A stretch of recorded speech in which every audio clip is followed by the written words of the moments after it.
This is me. I was what, 2, 3? Way, I think 2000 or 2001.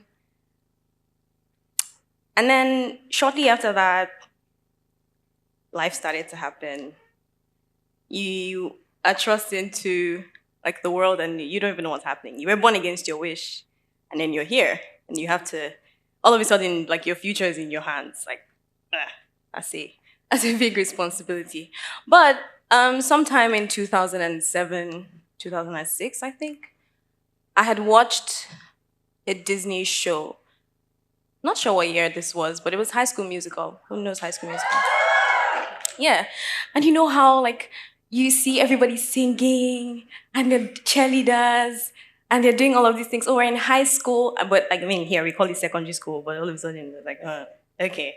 And then I was like, oh, I want to learn how to play the piano. And then I told my mom that, oh, I wanted to learn to play the piano. I wanted to, live out that dream. And she thought it was a good idea. So she got me a piano lesson teacher. And he was supposed to come to the house and teach my siblings and I. And so I was so excited that same day, by the end of the day, I'll be playing exactly like I saw in High School Musical. And then the piano lesson teacher came. I dressed up. I was so excited. It was the weekend, so I just went to the living room. He came, and then we had the piano in the house. And so he brought a booklet and said, that today we're going to be learning the keys. I'm like, what's that? Just like teach me how to do the thing. Like, why are we going through the keys and all the fundamentals? And so who has ever had to learn how to play instruments here? That's a fair number of you. So you have to like put your palm on the paper and then you trace your finger out and then he teaches you which finger should play what key. I was like, this is not what I came for. Just teach me how to do the thing. After that first class, I was over it. I didn't take the class. I didn't take the lesson anymore. And that's a pretty short story on how I can play the keyboard today. This is an ocean, or at least it looks like one. We can just assume it's one. If you zoom in a little bit into the ocean, we will get a stream. Just a bite-sized version of an ocean, right? Zoom in a little bit more and you see a splash. A little bit more, and there's the drop. This is the very essence of the ocean. The reason I don't know how to play the keyboard today was because I wanted an ocean without the drop. I wanted to go from 100 to 1,000 instead of 0 to 100. So if you talk about it and actually flip it, we have a very popular saying that says, tiny drops of water make a mighty ocean. Very popular, but do we actually believe it in our daily lives? How do we apply it? You start with the drop, and many drops make a splash, many splashes make a stream. I mean, it's a whole spectrum, but you finally get the ocean. And so today I'm going to be talking about the ocean in the drop. Many times you see, like we have big goals, we have big things that we want to achieve, very lofty goals. If you ask me why I want to visit every country in the world, or how I think I'm going to visit every country in the world, I probably still don't know the answer. I'm not sure how that's going to happen. But I did set the goal. It's an ocean, but I found the drop. Let me tell you a little bit about drops. This was mine. If you see the date over there, it's 2019, 26th of May, 21 days after my birthday that year. I tweeted that I wanted a travel partner. Anyone interested in traveling? Not sure why there's 2 exclamation points there, but hey. Anyone interested in traveling and touring an African country this summer, please hit me up, let's make plans. Girls preferably. At this time, I feel like this doubled as my announcement that I had just gotten a passport. No jokes. I had never had a passport up until 2019. I got my first passport because of something you would find out in the next slide. But this was my first drop. Okay?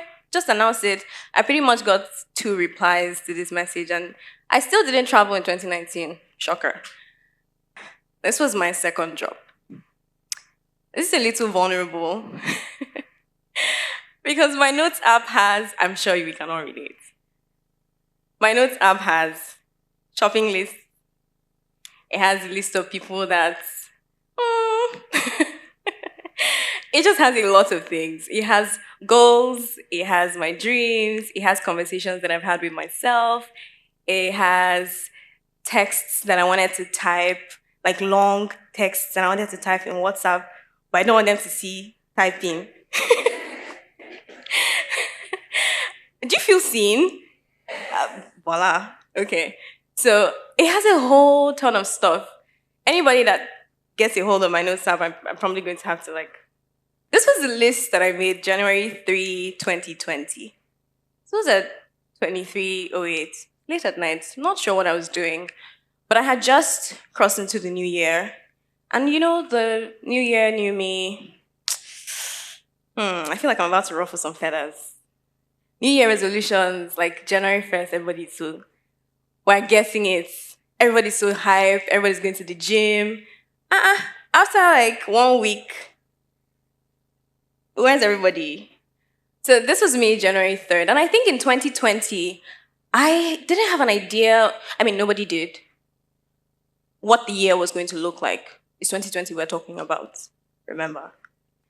And I wrote down, I wanted to write an ebook, I wanted to create a planner. And number 3 is what I'm going to focus on. I wanted to travel to 4 countries. And I specified 1 per quarter. I literally took the screenshot a few minutes before I got here, so it's still here. At this time, in 2020, I was here in school. I was in my second year of M.Sc architecture. I had a grand total of, in my account, maybe 20,000 naira. And I was here, right? What did I mean by 4 countries? Where did I want to see the money? But I wrote it down. That was my drop. I didn't know how it was going to happen, but it did. Actually, it didn't yet. Eventually did. Later that year, COVID hit, March-ish. But this was shortly after I had just decided that, you know what, I wrote it down. I don't care about any of these things on this list, but this one thing, it has to happen. I didn't have any money, didn't know where I was going to start from, whatever. But I reached out to my friend and I was like, hey, I think we should take a trip. Where do you want to see the money? Take a trip to where? I was like, yeah, I want to travel once every quarter. It's already March. Q1 is almost over. What's happening? And then she was like, okay, so we can do a road trip, blah, blah, blah. One thing led to the other. We took a road trip to Cotonou from here. I was in Lydia Hall, I think. We moved from Lydia Hall by 6-ish a.m. And then we left. We went to, and this was during a break period, I'm not sure, it was the whole thing. But we moved from Lydia Hall, we went to Cotonou. It was a 4 or 5 hour drive. It was my first country ever visited in 2020. And this was about a year after I had gotten my passport, my very first passport ever. Today, I just recently returned from my 25th country. And it's, 4 years? There are 200 and something countries. Don't clap yet, though. There are 200 and something countries, 195 UN recognized, but we're getting somewhere. My point is, if you're always focusing on the ocean, you would never take the drop. You never take the step that you need. You never make the move. For me, this note, very flimsy, very straightforward, nothing fancy. I didn't have to get a fancy planner or anything. But But I wrote this down, and this was what, literally, this list changed my life. It's the singular thing that pushed me to action. I took that trip. The day that I returned from Benin Republic was the day that the borders were shut for COVID. We had to go back. They said, oh, it was just 2 weeks. It's just something, something. From 2 weeks, we went home, and then, stuff happened, and there, you know how that ended. I didn't get to travel again up until late 2021 when I took a very, very random idea. I had a random idea to get up and travel to a country. It was on arrival in that country that I realized it was a French-speaking country. I booked the flight. It was on a whim, right? Like I think my audacity needs to be packaged and sold because sometimes I just took the flight and I got there and I was like, when I got to immigration and they were asking me for money, I was like, okay. Not sure how to navigate that. I had to use my patchy French and I got through it, right? But the drop, the step, I made the move. One of my favorite books ever is Outliers by Malcolm Gladwell. Who has read that book? Fantastic. This was my entry into like really consuming and reading books. And I read about the 10,000 hour rule. You probably already have heard of it, but if you haven't, I'll just give you a backstory. So basically, Malcolm Gladwell says, for you to be a master at anything, you need to have done it or you need to have practice for 10,000 hours. Not 10,000 times, not 10,000 minutes, 10,000 hours. So me, I was quite a clown for thinking I would just, the lesson teacher would just come and teach me the keyboard and then I would start to play it immediately. I needed to have put in 10,000 hours.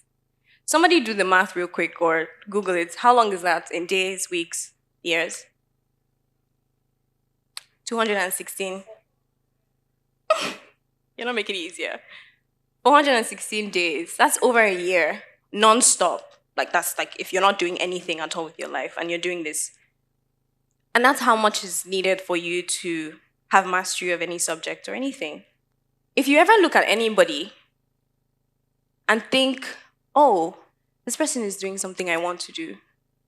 They're making progress towards a goal, or they're doing something that I think is impossible, or I think it's, I want to do this too, I'm not sure. Or you start to feel a certain way, not exactly a positive emotion, neither is it negative. It's not like you wish them bad or anything, but you just wonder how they do the things that you think you want to do. I think you should consider this angle, right? Using the ocean and the drop. Don't compare your day one with someone's day 100.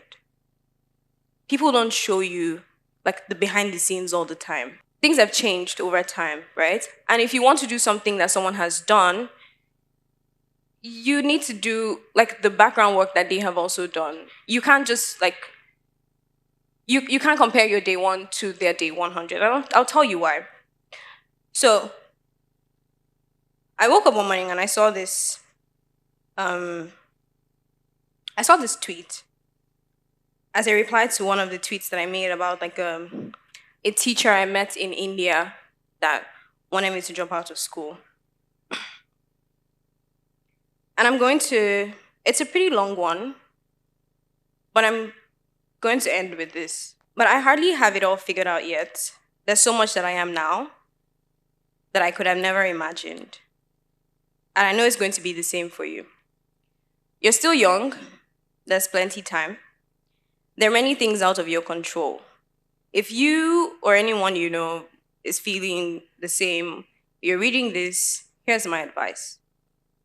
First things first, focus on stepping out of your comfort zone as often as possible. That's where all the growth is. Secondly, Toronto is 12 hours behind Singapore, but that doesn't mean it's late. It's just in a different time zone, in its own time zone. Some win by how far they can run on land. some by how fast they can move in water.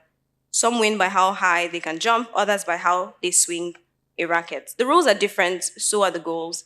At the end of the day, everyone gets a medal based on their own sport. What I'm trying to say is, you're not late, neither are you behind. If you ever think this, remember that behind or ahead is relative. So ask yourself, behind who? And the answer is no one, because you're in a race of your own and you're the only runner. Take risks, allow yourself fall, fail fast, learn early, try everything, figure out what sets your soul on fire, spend the rest of your life pursuing it relentlessly. When comparison comes, remind yourself that yes, you're in a race, but you're the only runner. So when you get tired, stop and rest. When you feel stretched, take a break. When you feel down, cry, let it out, but don't wallow in it. Be self-aware and true to yourself. Network horizontally. Build a solid support system. And be one too. Do the things that feel right. Fall in love, not in school, oh. Take chances. Feel everything. You can't please everyone, so don't spend valuable time trying. Be true to you. Give to people who can't repay you. Seek help. And I'm going to pause and actually talk about this line, seek help. Leave independence for October 1. I can do it. Ask for help. Sometimes the thing that you think, oh, I want to do it yourself, I want to do it by myself, is mostly because you want to hog all the credit of independent, strong man or woman. Leave independence for fantastic. Be true to you. Give to people who can't repay you. Read more. Find your zone of genius and own it. Stand for something or you fall for everything. Say yes often. Say no even more often. Ask questions. Look stupid, but get the answers you want. Things aren't always as they seem, so dig deep. Everyone is watching, and at the same time, no one is. Focus on the ones cheering. When you build, take advice from people who have built. Criticism from people who have done nothing with their lives is noise, so filter it. Life rewards people who do, not people who plan to do, or people who think of doing. Take action, fall fast, get up early, move on quickly. Speak up. Don't let anyone tell you can't do anything, not even yourself.